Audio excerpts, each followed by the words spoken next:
بسم اللہ الرحمن الرحیم۔ السلام علیکم۔ سبا ایک ملک کا نام تھا، شاید زمانہ قدیم میں سبا یمن کا نام ہو۔ یہ کہنا مشکل ہے کہ ملک سبا میں ایک عورت حکومت کیا کرتی تھی۔ کہا جاتا ہے کہ ایک مرتبہ حضرت سلیمان علیہ السلام کا دربار لگا ہوا تھا۔ اس دربار میں ہر قسم کے چرند پرند موجود تھے، لیکن ان جانوروں کے درمیان ہدہد موجود نہ تھا۔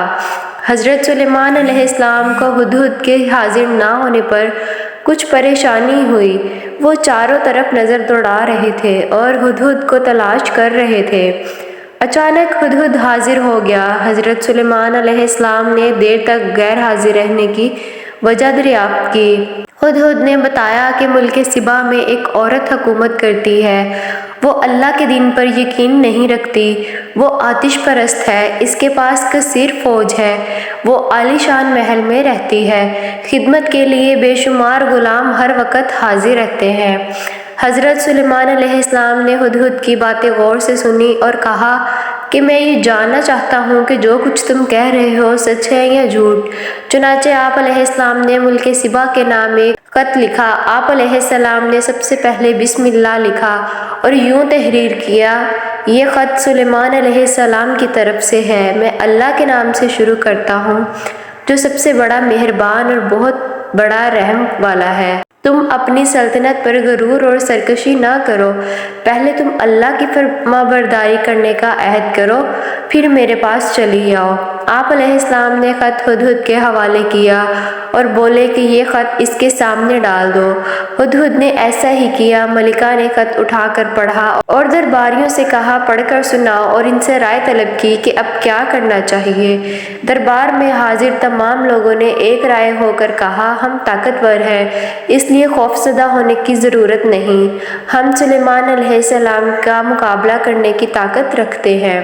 ملکہ سبا نے کہا یہ تو ٹھیک ہے، اس میں کوئی شک نہیں، ہم کمزور تو نہیں ہیں، لیکن ہمیں سوجھ بوجھ سے کام لینا چاہیے۔ ان سے دوستی کا ہاتھ بڑھانے کے لیے میں تحفے طائف بھیجنا چاہتی ہوں۔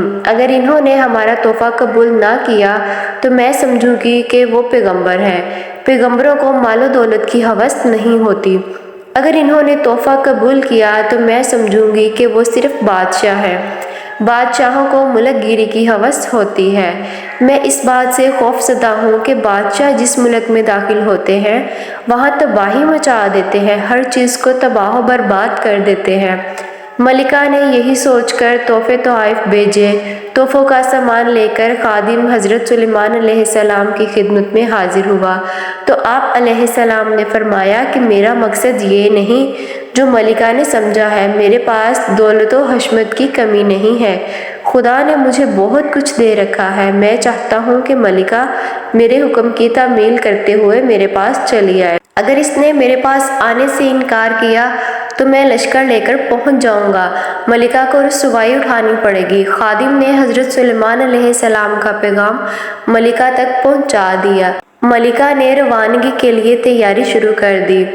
آپ علیہ السلام کو ملکہ کی روانگی کی خبر مل چکی تو آپ علیہ السلام نے جنوں سے پوچھا کہ ملکہ کو یہاں کون لا سکتا ہے؟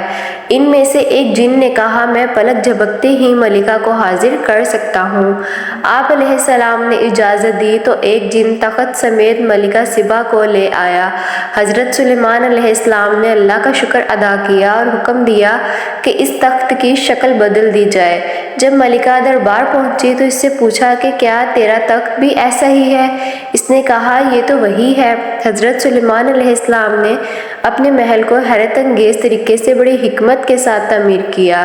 محل کا فرش شیشے سے تیار کیا، فرش کے نیچے پانی کی نہریں بہہ رہی تھیں، ایسا معلوم ہو رہا تھا جیسے یہ فرش نہیں بلکہ پانی ہی پانی ہے۔ جب ملکہ سبا محل کے فرش پر پاؤں رکھنے ہی والی تھی کہ پیچھے ہٹ گئی اور اپنے پونچے اوپر چڑھا لیے۔ ایک خادم نے ملکہ کی حرکت دیکھ کر کہا یہ پانی نظر آ رہا ہے لیکن پانی نہیں ہے بلکہ فرش ہے، پونچے اٹھانے کی ضرورت نہیں ہے۔